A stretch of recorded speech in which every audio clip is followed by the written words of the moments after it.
ব্যর্থ হচ্ছে কি, এটা নিজের কারণে ব্যর্থতা। হয়তো দেখা যাচ্ছে গারল নিচে শখের ইয়ায়ে, কিন্তু খাওয়ানোর জায়গা নেই ভাই। খাওয়ানোর জায়গা যদি না থাকে তাহলে আমার হিসাবে গারল না পারলাই ভালো। আর যদি খাওয়ানোর জায়গা থাকে তাহলে গারল পারলে আপনার লাভ আছে, কিন্তু লস নাই। আমার জানা মতন লস বলতে কোনো জিনিস নেই। একটা যদি লোক রাখতে পারে, আপনার ধরলেন 100-200 গারল একজনই হবে, একজনই পালন করতে পারবে। এই দিক দিয়ে একটা সুবিধা। আর বাড়তি খাবার আপনার দেয়া লাগতেছে না।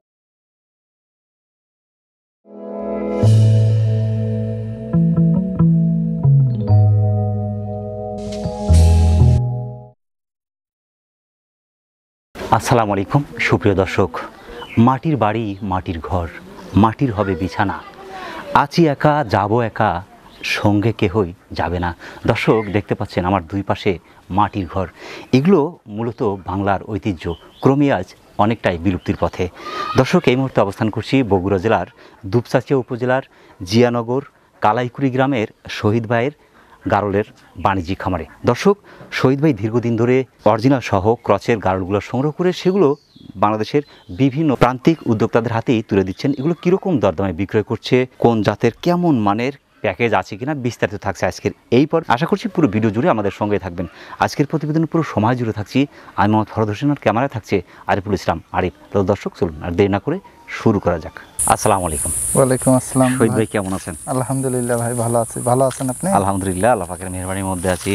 যার কারণে সিরাজগঞ্জ থেকে চলে আসছি, কিন্তু আপনার বগুড়ার, আপনার এলাকার নামটা কি? জিয়ানগর বাজার, কালাইকুড়ি গ্রাম। কালাইকুড়ি গ্রাম, মাশাআল্লাহ। আসলে আপনাদের গ্রামটাই তো অপূর্ব সুন্দর। হ্যাঁ ভাই, মানে যেদিকেই তাকাচ্ছি সেদিকেই সবুজের সমারোহ এবং প্রাকৃতিক পরিবেশটা এতই চমৎকার।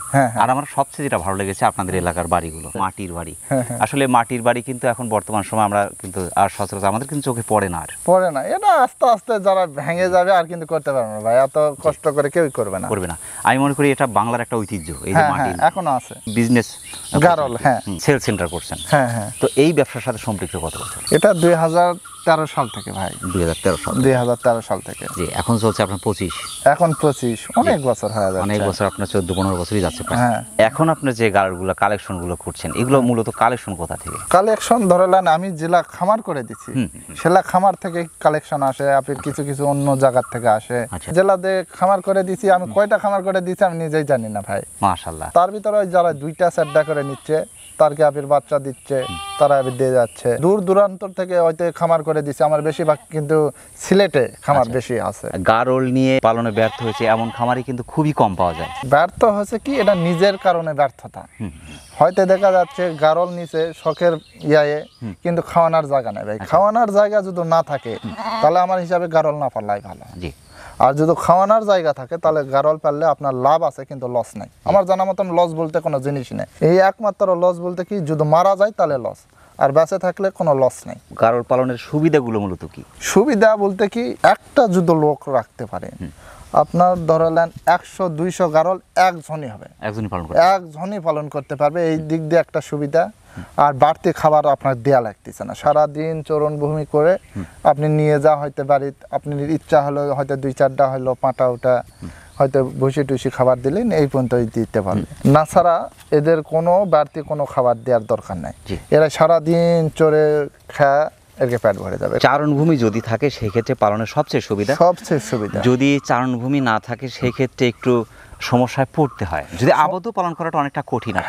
তার ভিতর হলো কি, যদি খ্যার থাকে, খ্যার তো অ্যাভেলেবল ভাই, পাওয়া যায়। খ্যার কাটে ভুসি দিয়ে হয়তো বাইরে বের করতে পারলো না, 2টা 4টা 10টা তাদের জন্য, হয়তো 50-100 ওদের জন্য, কিন্তু এটা না। যারা 2টা 4টা 10টা পালবে ওদের জন্য খ্যার ভুসি দিয়ে মেখে খেলে কোনো সমস্যা নেই। আর যারা হয়তো দেখা যাচ্ছে যে শহীদ ভাইয়ের মতন 100-150, তাদের জন্য না ভাই, তাদের জন্য কিন্তু হবে না এটা। যেহেতু আপনাদের এলাকাও অনেকটা উঁচু এলাকা, বর্ষা থেকে পানি ওঠে না, আমার এখানে বর্ষার সময় কোনো পানি নেই, যার কারণে কিন্তু আপনি অনেকটাই সুবিধা ভোগ করছেন। এই সুবিধা কিন্তু সব জেলাতে নাই। হয়তো দেখা যাচ্ছে কিছু জেলাতে একটু পানিতে ডুবে যায়, সেই সময় হয়তো বর্ষার সময় হয়তো ঘাস কাটে নিয়ে এলো। ডুবা এলাকায় সেলা কিন্তু ঘাস হয় ভাই, প্রচুর ঘাস হয়। ওই সময় ওকে ওই ঘাস কাটে এনে খাওয়ালো, ওটা সবচেয়ে বেটার হবে। এখন 2টার কাছাকাছি বাজে। আপনার গারল কিন্তু মাঠে থেকে নিয়ে আসছেন, এখানে সব কিন্তু শুয়ে আছে, একভাবে শুয়ে আছে। দেখেন এখন রেস্টের সময়, প্রচন্ড রোদ। আর কি রোদের জন্যই তো এখানে আসে রেস্ট করতেছে এরা। প্রচন্ড রোদের কারণে আপনার ছায়া নিয়ে আসছেন, সব এখন রেস্ট নিচ্ছে। আবার কয়টার দিকে আবার মাঠের দিকে দেবেন এদের? রোদ দুধটা কমলে 3টা-4টার দিকে আপনি মাঠে যা খাওয়া দেয় আপনি সন্ধ্যা রাখতে চলে যাবেন। তারপরে আপনার একবার বাসায় নিয়ে চলে যাবেন? একবারে বাসায় নিয়ে চলে যাবেন। বাসায় যাওয়ার পরে কোনো খাবার কি দিতে হবে? না, একে কোনো খাবার দেওয়া লাগবে না। একটা লোক, এই জন্যই তো বলতেছি গারলত প্রচুর লাভ ভাই। আচ্ছা, গারলত প্রচুর লাভ। একটা খালি লোকের বেতন রাখলে আপনি 200 গারল পালতে পারবেন। এখন কতগুলো আছে? এখনো ধরালেন বাচ্চায় আছে, ধরালেন 70+ আছে এখানে। 70টা যদি ছাগল থাকলো নি, নিচে 10টা লোক থাকলো নি, এই দিকে দৌড়ালে ওই দিকে দৌড়ালো নি, খালি দৌড়াদৌড়ি করতে করতে এরকে ব্যস্ততা জীবন শেষ হয়ে সব গেল। কিন্তু এক জায়গায় এক জায়গাতে আছে শুয়ে ভাই, আছে। এক খুবই জায়গাতে আছে। চমৎকার, মানে দেখার মতো একটা পরিবেশ। দেখার মতো। সবগুলো কিন্তু একজনের বাচ্চা না, না, বিভিন্ন ধরনের বিভিন্ন খামার থেকে এখানে সংগ্রহ করা। সব কিন্তু এই যে মহব্বতটা একমাত্র আমি গারলের মধ্যেই দেখতে পাই। খাবার খরচ অনেক কম, যদি চারণভূমি থাকে সেক্ষেত্রে খাবার খরচ অনেকটাই কম। যদি চারণভূমি নির্ভর করে পালন করতে পারে সবচেয়ে লাভও বেশি। লাভ বেশি ভাই, অনেক। এরকে একটাই রোগ হলো কৃমি। আচ্ছা, তুমি 3 মাস পর পর কৃমিটা করে দিবেন। আর যখন হলো দেখা যাচ্ছে আষাঢ় শ্রাবণ মাসত ঘাস বেশি এদের, তখন এদের করা লাগবে 2 মাস পর পর কৃমিটা। সবুজ জিনিস থেকে কিন্তু এর কৃমিটা বেশি হয়। কৃমি করার পর আপনি লেবার টনিক করলেন, লেবার টনিক করার পর আপনি ধরলেন এডি মারেন আর জিনি মারেন। আপনার ধরলেন 3 মাস একটা পার পিস কয় টাকা খরচা হবে? হাইস্ট 15 থেকে 20 টাকা পার পিস খরচা হবে। আপনি 15-20 টাকার কারণে অনেকেই বলে যে থাক করতেছি হ্যান ত্যান, আর এই 15-20 টাকা যদি আপনি খরচা করেন 3 মাসে আপনার মনে হয় না যে গারলত আপনার আর কোনো টাচ করা লাগবে। যেহেতু তৃণভোজী প্রাণী, এরা মাঠ খেতে অভ্যস্ত এবং মাঠের ঘাসের সাথে কৃমির জীবাণু থাকে, এবং এই ধরনের ঘাসগুলো খাওয়ার কারণে এরা খুব দ্রুত কৃমির আক্রান্ত হয়ে পড়ে। যার কারণে 2 মাস পর পর যদি কৃমির ট্যাবলেটটা দেওয়া যায় সেক্ষেত্রে অনেকটা ভালো থাকে, আর কোনো ধরনের রোগ কি এদের মধ্যে দেখা যায়? আর রোগ এদের ভিতর দেখা যায় না। আর একমাত্র ওই জ্বর টর সর্দি, এরা তো স্বাভাবিক ব্যাপার ভাই, কখন আসবে এটা তো বলা যাচ্ছে না। না ছাড়া একে জানা মতো আর কোনো রোগ নেই। আর হয়তো দেখা যাচ্ছে যে বর্ষার টাইমে যে খরা রোগটা, যেটা এই খরা রোগের ধরলেন ভ্যাকসিনটা করে নিলেন, আর কোনো সমস্যা নেই। অনেকের বাড়ির আশেপাশে জায়গা আছে এবং অনেকে ইচ্ছা করে 2-4টা পারিবারিকভাবে পালন করে। আমি মনে করি যে যারা ছাগল পালনে ব্যর্থ হয়েছে তারা যদি গারল সেক্টরে আসে, আমার মনে হয় যে খুব চিল্লাপাল্লা করছে না, সিটি করে না, কিন্তু এক দিকে যাচ্ছে না, একটা জায়গায় আছে। এরা দলবদ্ধভাবে থাকতে অভ্যস্ত এবং পালন যেহেতু সুবিধা, আপনি বাড়ির থেকে সকালে ছেড়ে দিলেন, ওরা খাবার খেয়ে আবার ইচ্ছা মতো কিন্তু অনেক সময় বাসায় চলে আসছে। কিন্তু চলে আসছে, এই যে সুবিধা, এটা কিন্তু অন্য প্রাণীর মধ্যে নাই, কিন্তু অন্য প্রাণীর ভিতর নাই। আর ধরলেন এটা পালাও অনেক সুবিধা। যেমন একটা ছাগল কিনতে গেলে ভাই 10-12 হাজার টাকার নিচে কিন্তু হবে না। একটা অরিজিনাল গারলের বাচ্চা কিন্তু কিনতে গেলে 9-10 হাজার টাকা হলেই হচ্ছে। আর এর ভিতরে আরো যদি একটু কমা পার্সেন্টের নেন তাহলে ধরলেন 7-8 হাজার টাকা হলে হচ্ছে। আর মানুষ এখন কিন্তু এক দখল ভেড়া পালতিছে না, কিন্তু ভেড়া পাললে হয় কি, এক দখল ভেড়া পালে বিক্রি করে যা দেখেন যে 15-20 হাজার টাকা মানুষ কিন্তু ওটাও কিন্তু ওই খাটতিছে, এটাও খাটতিছে, কিন্তু ওই গাদার মতো আর মানুষ ভেড়া পালতিছে না। যা পালতিছে গারলই কম বেশি করে গারলই পালতিছে। আমি যেটা এবার কুরবানি যেটা দিছি অলবডি ছিল ভাই ধরলেন 62 কেজি। 62 কেজি, 62 কেজি যদি হয় সেখানে কিন্তু আপনার 45 কেজি মাংস পাচ্ছেন। মাংস হয়। গারল পালনে লাভটা যেহেতু বেশি, আমার মনে হয় যে গারল পালনে আসা উচিত। রোগ ব্যাধি অনেক কম। তো যেহেতু আপনি বাণিজ্যিক খামার, আপনি সেলটাই করছেন এখান থেকে, মূলত সেল করছেন, সেল সেন্টার এটা। তো আপনার কাছে যে গারলগুলো দেখছি এগুলো কিরকম বয়স আছে সবগুলো? এগুলো বয়স আছে ধরলেন 4 মাস, 5 মাস, 3.5 মাস এরকম বয়সের আছে। 3.5 থেকে 5 মাসের মধ্যে আছে। আর এর মধ্যে এখানে কেমন পার্সেন্টের আছে দেখাই আপনাদের, না দেখালে তো বুঝতে পারবেন না। পার্সেন্টটা দেখেন, পার্সেন্টটা এই যে হাঁটুর নিচে, কিন্তু হাঁটুর নিচে সরাসরি আমরা দেখাই, হাঁটুর নিচে এটা পার্সেন্টটা আপনার 80-90। 80-90% দেখেন, যেমন লম্বা চড়া তেমন সবকিছু। এই যে লম্বাটা দেখতে হবে, অর্থাৎ হাইটটাও দেখতে হবে। অনেকেই বলে যে ভাই গারল কিনে আমার লস হয়েছে। আপনি কিনতে যদি আপনি লস করে ফেললেন, বিক্রি করতে তো লাভ করতে পারবেন ভাই।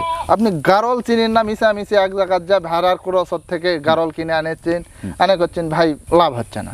তোমাকে আগে গারল চিনতে হবে ভাই। গারল না চিনে আপনি 4টা ধারি নিছেন, বাচ্চা মেয়ে বাচ্চা 4টা নিছেন, কিন্তু ছেলে দেখা যাচ্ছে যে ওই কোয়ালিটি নিছেন, পরে বাচ্চা হচ্ছে ওই কোয়ালিটি। আপনি যদি মেয়ে যদি 60% 70% হয়, একটা 100 বাচ্চা রাখতে হবে ভাই। প্রোডাকশন যদি ভালো যদি না রাখতে পারে তাহলে গারল পালে কি করবেন আপনি? গারল ফেলে লস আসবে। আমার কথা যে ভালো পার্সেন্টের ভালো জিনিসগুলো সংগ্রহ করলে সেখান থেকে ভালো কিছু সম্ভব। হ্যাঁ। আপনার এখানে কি খাসি আছে? খাসি নাই, কিন্তু খাসি করে নিলে হবে। ও আচ্ছা, পাঠা আছে আর পাঠি? হ্যাঁ, পাঠা পাঠি আছে হ্যাঁ, এখানে। সবই আছে। দেখার মতো কিন্তু প্রত্যেকটা বাচ্চার প্রাপ্তবয়স্ক কিছুদিন পরে হয়ে যাবে। আচ্ছা, হিটে আসতে কিরকম সময় লাগে? হিটে আসবে ভাই আরো এরাই ধরলেন 3 মাস 3.5 মাস পরে হিটে আসবে। 3 থেকে 3.5 মাসের মধ্যে হিটে আসবে। হ্যাঁ। এগুলো বাচ্চা তো দুটো করে হচ্ছে? একটার থেকে শুরু করে 3টা পর্যন্ত হয়। 3টা পর্যন্ত হয়। যেটা মেষ বলা হয় 100% গারল, সেলার কিন্তু একটা করেই বাচ্চা হবে। জি, ক্রসের গুলো 2টা করে 3টা করে অনেক সময় হয়। হ্যাঁ, এই যেমন দেখেন একটা বাচ্চা দেখেন ভাই, বাচ্চাটা একদম মাটির ছোঁয়া মাটি ছোঁয়া। ছয়, জি হ্যাঁ। অনেকটাই।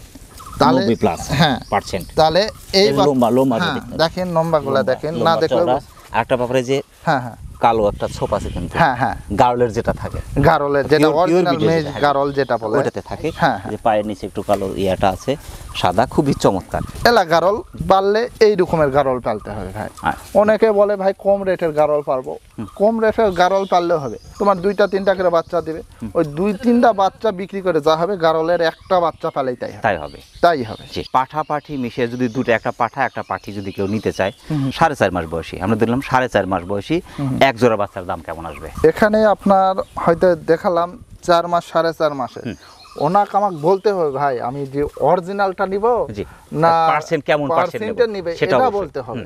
এক জোড়া অরিজিনাল বাচ্চা নিতে গেলে 20,000-21,000 টাকা পড়ে। এক জোড়া এক পাঠা জোড়া পাঠি। বাচ্চা, আচ্ছা, পাঠা পাঠি এক জোড়া আপির আমি দিতে পারো 15,000 টাকা দিয়ে, 15,000 টাকা। 15,000 দিয়েও দিতে পারো। জি। কিন্তু ওনাকে আমাকে জিজ্ঞাসা করতে হবে ভাই কোনটা নিব, জি, পার্সেন্ট কেমন নেব? পার্সেন্ট কেমন নিব, যাই যেই রকম পার্সেন্টের নিবে সেই রকম। আমার কাছে তো আর গারলের অভাব নাই জি। ধারির থেকে শুরু করে যেটা চাবি A to Z আমি সব দিতে পারবো। মাশাআল্লাহ।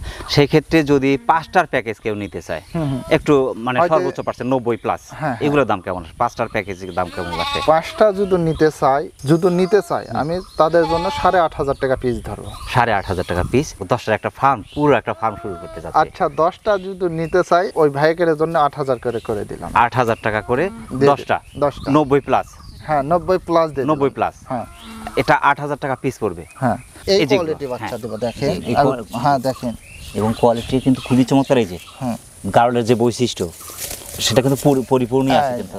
এই যে দেখেন। জি, মাশাআল্লাহ, খুবই চমৎকার। তার মধ্যেও একটু আলোচনার সুযোগ কি রাখবেন? আচ্ছা আপনার ভিডিও দেখে যদি কোনো ভাই আসে জি। তারপরে তো আমি দেখবো ইনশাল্লাহ। ইনশাল্লাহ। আমার দর্শক যারাই নিতে চাচ্ছে, খামার শুরু করতে যাচ্ছে, অনেক সময় অনেক ধরনের সমস্যায় কিন্তু তারা ফিল করবে, তাদেরকে কোনো পরামর্শ দেওয়ার সহায়তা করবেন পরামর্শ কিনা? A to Z পরামর্শ দিব। আপনি নিয়ে যা যদি বলে যে ভাই আমি পারতেছি না, আমার দ্বারাই সম্ভব নয়, আমার বাড়িতে মাল পুষে দিয়ে ওনার টাকা উনি নিয়ে চলে যাবে, এর সুবিধাও দেবেন। এই সুবিধাও দিব। আমি যদি ওইরকম চিটার বাটপার যদি করি 2013 সাল থেকে এখন 2025 সাল পর্যন্ত গারল জগতে তো এমন কোনো ভাই নাই যে আমাকে চিনে না, জি, এমন কোনো ভাই নাই যে আমাকে চিনে না। আর আমি যদি ওখানে চিটার বাটপার করতাম তাহলে এত দূর এই 25 সাল পারতেন না। পর্যন্ত আমি আসতে পারতাম না জি, ভাই। সেই 13 থেকে শুরু, সেই 13 চলছে থেকে 25 শুরু সাল। এখন 25 সাল পর্যন্ত কেউ এখনো রিপোর্ট দিতে রিপোর্ট পারে। দেয়নি। যে ভাইয়েরা তো আমার কাছ থেকে গারল দিবে তিনি যান না হলো একটা বার আমার কাছে ভিডিও ফোনে কথা কথা বলে, বলে জি। আপনি ওই মালটা আমি দেখেন, ওই মালটা আমি দিচ্ছি নাকি দেখে জি। ভিডিও দেখে যান কোনো ভাই যান মাল না কিনে। জি। কৃষক আমার ভিডিও দেখে আমার গারলের ভিডিও করে নিয়ে গেছে, নিয়ে যে আর এক জায়গা দিয়ে ভিডিও করে এখন কিন্তু ভাই ভিডিও দেখেই কিন্তু মাল কিনে, সেটাই কিন্তু একবার হলো ভিডিও ফোনে যান মালটা দেখে। অবশ্যই। দূরের ক্রেতা কেউ যদি নিতে চায় সেই ক্ষেত্রে পাঠা দেওয়ার যে ব্যবস্থা, হ্যাঁ। রাস্তায় কোনো একটা আপনার গারল সমস্যার সৃষ্টি হলো বা মারা গেল, সেই ক্ষেত্রে কোনো দায়ভার নেবেন কিনা?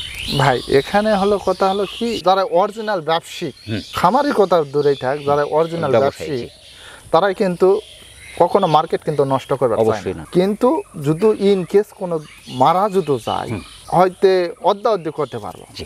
হয়তো কোনো ভাই হয়তো প্রবাসে আসে যে ভাই আমি বাড়ির থেকে যেতে পারতেছি না, আপনি যদি নিজের ইচ্ছাতে হয়তো 2-4টার জন্য আমি যেতে পারবো না, হয়তো দেখা যাচ্ছে 10টা-20টা নিচ্ছে, প্রয়োজন হলে আমি নিজের সহিত ওনার খামারে যা পুষে আমি নিয়ে আসবো। মাশাআল্লাহ। গারল কেউ নিতে চাচ্ছে বা 5টা নেবে বা 2টাই নিতে চাচ্ছে, সেই ক্ষেত্রে টাকাটা কি আগেই পে করতে হচ্ছে না হ্যাঁ পরে? ভাই আগেই করতে হবে। কৃষক আমি এই রকম অনেক কয় জায়গাতে আমি মার খাইছি, জি। কিছু টাকা বায়না দিল, দেওয়ার পর ওনাকে আমি মালটা পুষে দিছি, দেওয়ার পর মিশামিশি বলে যে ভাই গারল তো আমার এটা পছন্দ ছিল না, আপনি অন্যটা দিয়ে দিছি, মানে টাকা না দেওয়ার কথাবার্তা, যে ভাই আমার এই আস্তে আস্তে গাড়ির ভিতরে পাও নষ্ট হয়েছে, এটা নষ্ট হয়েছে, তো ভাই আশা করা যায় যদি কেউ যদি এইরকম আগে করবার চান তাহলে আমার কাছে ফোন দেওয়ার দরকার নেই ভাই, আগেই সেটা বলে দিলাম।